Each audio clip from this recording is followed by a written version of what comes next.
आपने word use किया भाग के आई है। वो तो आई नहीं, घूमने तो आई नहीं यहाँ पर। इस तरह से वो अंग्रेजी बोल रही है फराटेदार। तो पाकिस्तान वैसे भी एक गरीब देश है, वैसे कानूनी तौर पे इनका भारत में रहना संगीन अपराध है।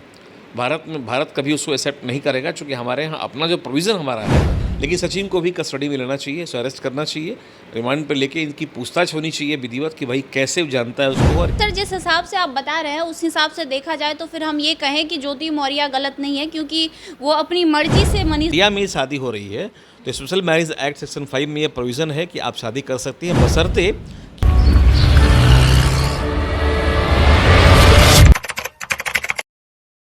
नमस्कार, लाइव ब्लॉग न्यूज़ में आपका स्वागत है। मैं हूं आपके साथ खुशबू राय। हमारे देश में एसडीएम ज्योति मौर्य का केस जैसे ही वायरल हुआ, उसको लेकर पूरे देश में खलबली मची हुई। हालांकि एसडीएम ज्योति मौर्य का टॉपिक शांत होता कि इससे पहले एक और खबर तेज़ी से सोशल मीडिया पर वायरल होते हुए नज़र आ रहा है। वो खबर ये है कि यूपी में ही जो पाकिस्तान की एक लड़की है, एक महिला कहें उन्हें, जो वहाँ के एक व्यक्ति जिनका नाम सचिन है, उनसे शादी करने का दावा कर रही हैं और उनसे पबजी से उन्हें प्रेम होता है और वो पाकिस्तान से अपने 4 बच्चों के साथ भागकर इंडिया आ जाती हैं, इंडिया के यूपी में सचिन के घर पे।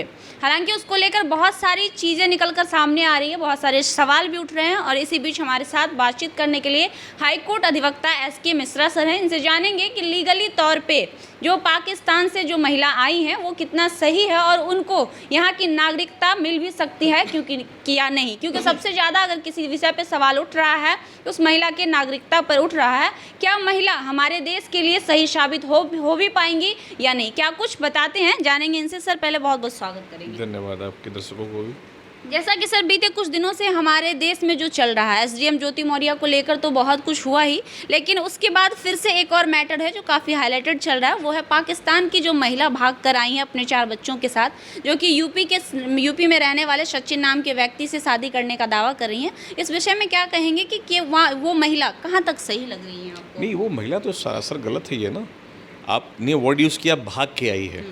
वो तो आई नहीं, घूमने तो आई नहीं यहाँ पर।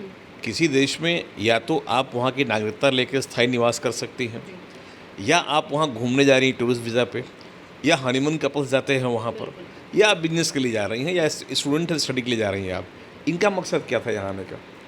ये इंडिया में आई है किस मकसद से? क्या घूमने आई हैं यहाँ पर, या यहाँ हनीमून के लिए आई थी वो, या स्टडी के लिए? कोई तो ऐसा मुद्दा बचता नहीं है। तो अब ये सोचना है कि ये आई, इनके आने का मकसद क्या है, पहली बात। नंबर 2, एक और क्वेश्चन रेज होता है कि इनका उम्र 30 प्लस है, 4 बच्चे की माँ है। तो कोई 21 साल का लड़का, इसका जन्म 2002 का है सचिन, 21 साल का लड़का एक इतने अधेड़ उम्र की महिला 4 बच्चों की माँ से प्यार कैसे कर सकता है? चलिए मान लेते हैं प्यार कर भी लेता है, तो इसको शरण कैसे दिया आपने यहाँ? हम यही मान लेते हैं कि चलिए उसका अपना घर है, वो एक विजिटर यहाँ आई, अपने यहाँ रुकवा लिया और चलिए इनके बीच प्रेम हो गया और शादी कर लेते हैं। लेकिन आई कैसे? वो डायरेक्टली इंडिया तो आई नहीं है, वो वहाँ से नेपाल आई है, काठमांडू पुलिस को मैनेज की है वो, फिर वहाँ से गाजियाबाद आई है वो, तब नोएडा पहुँची है वो। बीच में कितने चेक पोस्ट मिले होंगे इसको? मतलब कई जगह इनकी चेकिंग हुई होगी। पहले तो एयरपोर्ट अथॉरिटी उनको बाहर निकलने नहीं दिया होगा, क्योंकि वीज़ा इनके पास था नहीं, ये कैसे बाहर निकल गई वहाँ से? चलिए नेपाल में वीज़ा नहीं होता है मान लेते, लेकिन और भी जगह जहाँ जहाँ इनकी चेकिंग हुई, सब जगह इनको क्लीन चिट मिला। और बहुत बड़ा शॉकिंग तो ये है कि इनका आधार कार्ड भी बन गया था। आधार कार्ड किसने बनाया? जब ये स्कूल में एडमिशन लेने जाती हैं वहाँ ये पकड़ी जाती हैं। भाई अगर बच्चों का एडमिशन कराने गई तो वहाँ पकड़ी गई, गलत होता है ये। तो अब सचिन के बारे में भी एक शक पैदा होता है, ये कहीं सचिन भी तो नहीं इन्वॉल्व है, क्योंकि ऐसे ही लोग भारत में आते हैं और आतंकवाद यहाँ फैलाते हैं और देश को दहला के चले जाते हैं। कैसे पॉसिबल है कि एक महिला, वो भी अपने 4 छोटे छोटे बच्चों को लेकर पाकिस्तान से दुबई आती है, दुबई से नेपाल आती है और नेपाल से ये भी वो एक्सेप्ट भी करें कि अवैध तरीके से मैं आ गई? तो एक महिला, देखा जाए तो गाँव की महिलाएं इतनी शिक्षित भी नहीं होती और ये भी कह रही है कि मैं 5वीं तक पढ़ी हुई हूँ। तो क्या पॉसिबिलिटी दिख रहा है आपको कि 5वीं तक पढ़ी हुई महिला इतना कुछ कर सकती है? वही जांच का विषय है, क्योंकि जिस तरह से वो अंग्रेजी बोल रही है फराटेदार, तो पाकिस्तान वैसे भी एक गरीब देश है। तो आप अमूमन आप कल्पना कर लें कि भारत की कोई 5वीं क्लास की महिला, जहां हमारा लैंग्वेज तो अंग्रेजी है नहीं, हम लोग हिंदी भाषी हैं, अगर वो अंग्रेजी बोल रही है इतने फराटेदार वे में और उनका जो बिहेवियर है वो भी थोड़ा वेल कल्चर्ड बिहेवियर होता है, तो ये अपने आप में शक पैदा कर रहा है कि 5वीं क्लास पास महिला इतनी अच्छी अंग्रेजी में सब कुछ नरेट कर ले रही है, अपने बारे में बता ले रही है, तो कहीं ना कहीं ये भी एक शक पैदा कर रहा है। तो इनकी जांच तो होनी चाहिए। वैसे कानूनी तौर पे इनका भारत में रहना संगीन अपराध है। भारत कभी उसको एक्सेप्ट नहीं करेगा, क्योंकि हमारे यहाँ अपना जो प्रोविज़न हमारा है, दूसरे इमिग्रेशन का जो हमारा प्रोविज़न है उसमें ये फिट नहीं बैठती, क्योंकि ये भारत में वीज़ा लेके तो आई नहीं है और ये चुपके मैंने चोरी छिपके आई हुई हैं। तो कहीं ना कहीं इनका संबंध दूसरे गैंग से या ऐसे से भी हो सकता है। मेरा अपना विचार है, क्योंकि इनके पास से 6 मिले हैं पासपोर्ट, आधार कार्ड 3 इनके पास डिफरेंट मिला है, उसमें तीनों में 3 डेट ऑफ बर्थ इनका है और ये ऑलरेडी मैरिड बता रही हैं। 4 बच्चे इनके हैं, बच्चे का क्या स्टेटस है पता नहीं, बच्चों के पास ना वीज़ा है ना पासपोर्ट, कुछ नहीं है, कैसे इंडिया में आ गए वो। तो ये कहीं ना कहीं एक बहुत बड़ी साजिश को, या किसी ने इनको भारत में भेजा है दहलाने से। कसाब इंडिया में आया था, या और भी लोग यहाँ आते रहते हैं भारत में आतंकवाद फैलाने के लिए। न्यूज़ सोशल मीडिया पे काफ़ी ज़्यादा वायरल हो चुका है, यहाँ तक कि इस बात की खबर हर जगह हर लोगों तक पहुँच चुकी है। तो अब तक इनके ऊपर कोई कार्रवाई क्यों नहीं हुई है या फिर जांच क्यों नहीं बैठाया नहीं, गया? कार्रवाई तो हुई है और इनको पुनः वापस अपने देश पाकिस्तान इनको भेजने का प्लानिंग चल रहा है। और सचिन पे कार्रवाई नहीं हुई, जो गलत है। हो सकता अब तक हो गया हो, आज का अपडेट मुझे पता नहीं है, लेकिन सचिन को भी कस्टडी में लेना चाहिए, इसे अरेस्ट करना चाहिए, रिमांड पर लेके इनकी पूछताछ होनी चाहिए विधिवत कि भाई कैसे जानता है उसको और किस रूप में और क्यों यहाँ बुलाया गया था उसको।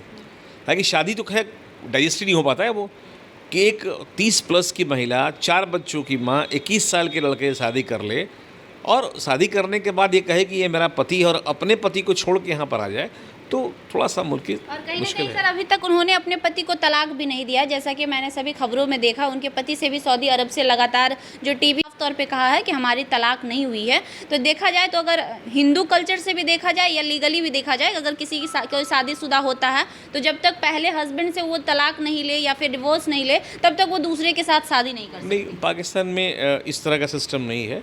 पाकिस्तान का जो हम लोग के यहाँ पहले मुस्लिम रीति रिवाज में था कि तलाक तलाक तलाक बोल दिए तलाक हो जाता है, वो तो तलाक उन लोगों के लिए बहुत आम बात है, कोई बड़ी बात नहीं है, क्योंकि कई शादियों का उनके यहाँ प्रोविज़न है। हम लोग के यहाँ एक पति वाली शादी नहीं है। हम लोग के यहाँ जो भारत में कानून था पहले, दैट वाज 2018 के पहले की बात अगर करें हम, तो एक हम लोग के यहाँ आईपीसी में सेक्शन था 497। सेक्शन तो अभी भी है, लेकिन उस सेक्शन को काफ़ी बदल दिया गया है।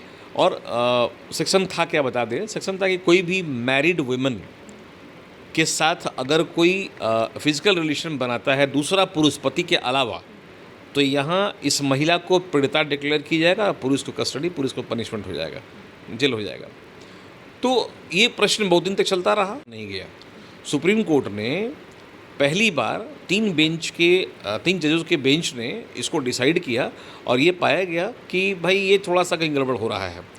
बाद में दीपक मिश्रा, चंद्रचूड़ साहब जो हमारे अभी चीफ जस्टिस हैं, वो भी मेंबर रहे हैं।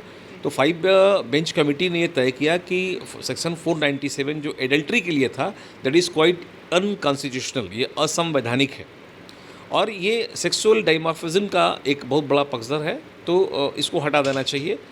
लेकिन फिर मुश्किल ये हुआ कि एक केस हमको जहाँ तक याद आ रहा है, बीच में केस हुआ था, कोई आर्मी मैन थे, उनकी पत्नी किसी सोल्डर से, माने जो सोल्जर था उसका सिपाही था, उससे इन्वॉल्व हो गई थी वो, और वो मामला जब हाईकोर्ट में पहुंचा तब थोड़ा सा मुश्किल हो गया। तो कई ऐसे पेचीदे सवाल रहे इसमें, तो 497 में को अमेंड करके इसको कहा गया अनकॉन्स्टिट्यूशनल, मतलब एडल्ट्री जो है वो अनकॉन्स्टिट्यूशनल हो गया। अब दोनों माने कोई भी मैरिड कपल अगर चाहे तो अपने रिलेशन। फिर सर जिस हिसाब से आप बता रहे हैं उस हिसाब से देखा जाए तो फिर हम ये कहें कि ज्योति मौर्य गलत नहीं है, क्योंकि वो अपनी मर्जी से मनीष दुबे के साथ इंगेज हुई है, जैसा कि वीडियो और सारे चीज़ों को देखने के बाद पता चल रहा है। हाँ, अगर ज्योति मौर्य को कोई ऑब्जेक्शन नहीं है तो मनीष दुबे के द्वारा किया गया कृत्य गलत नहीं है। लेकिन मनीष दुबे के खिलाफ कुछ और महिलाओं ने क्लेम किया था यौन शोषण का, कुछ उनके डिपार्टमेंटल भी महिलाएं थी, कुछ सिपाही थी होमगार्ड वगैरह की, जो कंप्लेन की थी वो, तो उस केस में इनको नोटिस किया गया था। अलबत्ता नोटिस तो डीजीपी ने इनको भी किया था, लेकिन ये अपने पोस्ट की गरिमा को बरकरार रखते हुए और बड़े शान शौकत के साथ जवाब दी थी कि भाई डीजीपी को मेरे बारे में पूछने का अधिकार नहीं है, आप अपने लिमिट में रहिए और अपने डिपार्टमेंट को देखिए, आप हमसे क्वेश्चन नहीं करेंगे, हमको जो कहना होगा हम न्यायालय में कहेंगे।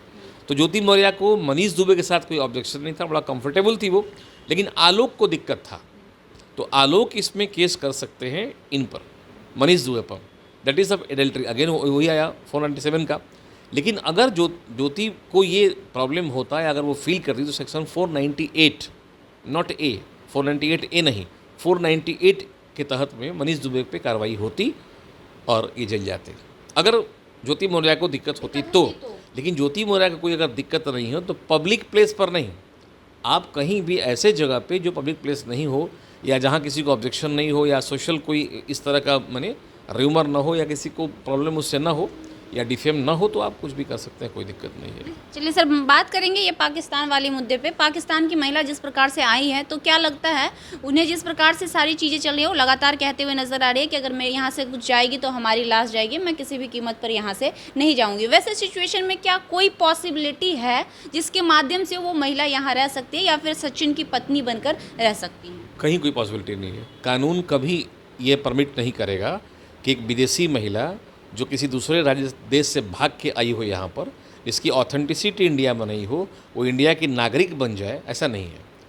उन्हें नागरिक बनना है, अगर वो चाहती हैं सचिन से शादी करना, कर सकती है वो, लेकिन अपनी जो फॉर्मेलिटी है अपने कंट्री का पहले वो पूरा करें वो, और उसके बाद हमारे कंट्री का जो फॉर्मेलिटी वो पूरा करें। मतलब विधिवत वो वहाँ से परमिशन लेके और विधिवत पासपोर्ट वीज़ा के साथ इंडिया में इंटर करें। यहाँ आने के बाद अपने मैरिज को रजिस्टर करवाएं वो, और स्पेशल मैरिज एक्ट में शादी कर लेंगे, चूँकि वो मुस्लिम है या हिंदू है, कर सकती है, कोई दिक्कत नहीं है।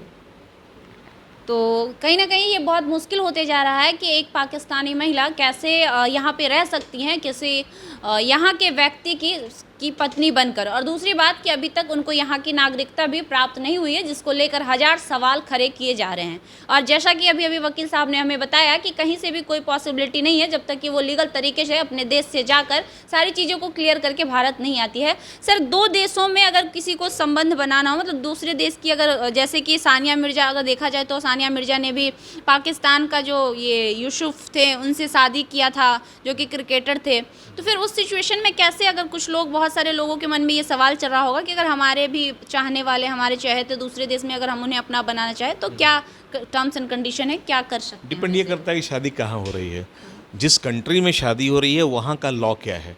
चूँकि हम लोग के यहाँ तो माने हम लोग के हिंदू मैरिज एक्ट है या मुस्लिम के यहाँ अपना एक्ट है, तो हम लोग के यहाँ डिफरेंट चीज़ें होती हैं। लेकिन दूसरे कंट्री में क्या, अगर इंडिया में शादी हो रही है तो स्पेशल मैरिज एक्ट सेक्शन 5 में ये प्रोविज़न है कि आप शादी कर सकती हैं, बशर्ते कि उसको इंडिया में आने और रहने की अनुमति सरकार ने दी हो। लेकिन कोई आतंकवादी महिला अगर इंडिया में आ जाए, जिसको कोई परमिशन कहीं से नहीं ग्रांट हुआ हो, कोई उसकी आइडेंटिटी भी नहीं हो, अब वो शादी करती है तो फिर दोनों जेल चले जाएंगे। तो कानूनी तौर से अगर वो इंडिया में आती हैं, यहाँ आने के बाद अगर वो शादी कर लेती हैं, तो इंडियन कानून के तहत में हम स्वीकार करेंगे और उनको भारतीय नागरिकता भी मिल जाती है। ठीक वैसे ही अगर दूसरे कंट्री में कोई मेल यहाँ से या कोई फीमेल, इंडियन फीमेल जाके वहाँ शादी करती है तो फिर वहाँ कानून लागू उन पर होगा। अब वहाँ किस कंट्री में है, वहाँ कानून के बारे में हम बता नहीं पाएंगे। एक सवाल और हमारे जहन में चल रहा है सर, नॉर्मली जब डिवोर्स होता है तो बच्चों का डिसाइड कोर्ट करता है कि बच्चे माँ के पास रहेंगे या पिताजी के पास रहेंगे। जिस प्रकार से चारों बच्चों को ये लेकर आ गई है, तो क्या उन चारों बच्चों को, क्योंकि कहीं ना कहीं देखा जाए तो वो चारों बच्चे हैदर के हैं, जिस प्रकार से वो बता रही हैं कि उनके बच्चे हैं, तो वो हैदर के बच्चे हुए, तो क्या उनके बच्चे को यहाँ की नागरिकता मिल भी पाएगी आगे चलकर या नहीं? क्योंकि वो बच्चे तो हैदर के हैं, सचिन के तो हैं नहीं। ये पत्नी सचिन की जरूर बन जाएंगी, लेकिन बच्चों को बाप के आइडेंटिटी से जोड़ा जाए, पिता के आइडेंटिटी से जोड़ा जाता है। कैसे बन जाएंगी पत्नी सचिन की? वो सचिन की पत्नी जब माँ ही के पास नागरिकता नहीं है तो बच्चों को कहाँ से मिलेगा? अगर माँ को नागरिकता अगर मिल भी जाती है लीगल, अगर जैसा कि आपने कहा कि वो अपने देश से लीगली अगर आती हैं, अगर माँ को नागरिकता मिल भी जाती है एज अ सचिन की वाइफ की आइडेंटिटी, लेकिन सवाल उठता है चार छोटे छोटे जो मासूम बच्चे हैं जिनको लेकर वो यहाँ तक आई है, वो कहीं ना कहीं हैदर के हैं और बच्चों को आइडेंटिटी पिता से मिलती है अभी तक जो हमारा कानून कहता है। तो फिर माँ के हिसाब से उन्हें यहाँ की आइडेंटिटी कैसे मिल पाएगी? सिंगल पेरेंट्स का भी कॉन्सेप्ट हम लोग के यहाँ है। भारत में हिंदू मैरिज एक्ट में गार्जियनशिप में ये मेंशन है कि बच्चे जो हैं वो पेरेंट्स किसी के पास रह सकते हैं। डिपेंड ये करता है कि बच्चे रहना कहाँ चाहते हैं। अगर बच्चे माने इस लायक है कि समझ सकते हैं, वो डिसाइड वो करते हैं कि माँ के साथ रहेंगे, पिता के साथ रहेंगे। वैसे जनरली लड़कियाँ माँ के साथ रहती हैं और लड़के बाप के साथ रहते हैं, ये है। लेकिन हमारे यहाँ ये भारत में है, पाकिस्तान में ऐसा नहीं है, चूँकि वहाँ तलाक देने और लेने की परंपरा बड़ी कॉमन है वहाँ पर। तो उस हालत में कौन बच्चा किसका है ये पता नहीं चलता है। आप देखिए एक आदमी ऐसे भी वहाँ पर जो हम देखें यूट्यूब वगैरह में दिखाता है कि 39 बच्चे उनके हैं, उनको ही पता नहीं कि हमारा ये बच्चा है कि नहीं। अगर 39वां बच्चा उनके सामने आ जाए तो पूछ रहा है किसके बेटे हो भाई तुम, तब मालूम नहीं आप ही के बेटे हैं हम। तो अब इस हालत में मुस्लिम कंट्रीज़ में इतनी आबादी बढ़ती जा रही है कि उनको ही पता नहीं कि मेरा बेटा है कि नहीं है। आपका ओसामा बिन लादेन 26 शादी किए थे, 100 से ऊपर बच्चे उनके हैं, तो उनको याद ही नहीं होगा हमारा बच्चा आ रहा है हमारा है कि नहीं। पूछना पड़ता है कि भाई ये जो आ रहा है किसका बच्चा है, तो भाई आप ही का है, हमारा कब था, ये मुश्किल हो जाएगा उसमें वो। तो इसलिए उनका कानून जो है, उनकी शरीयत क्या होती है, इसके बारे में हम कोई टिप्पणी नहीं करना चाहेंगे। लेकिन भारत में जब वो बच्चे आएंगे तभी आएंगे जब माँ के पास नागरिकता उनकी हो और बच्चों के पास विधिवत, चूँकि बच्चे सब 6 साल से ऊपर के हैं, तो उनके पास ये विधिवत यहाँ का पासपोर्ट, वीज़ा इंडिया का होना चाहिए और गवर्नमेंट ऑफ इंडिया उनको यहाँ अलाउ करे, उनके पास आधार कार्ड बने, शादी ब्याह कर ले वो, उसके बाद बच्चे यहाँ रह जाएंगे।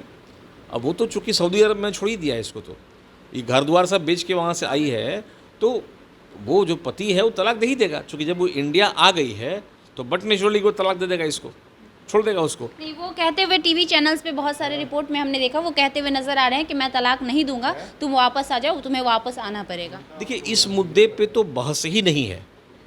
सीमा को वापस पाकिस्तान जाना है, ये बिल्कुल क्लियर है, ठीक है।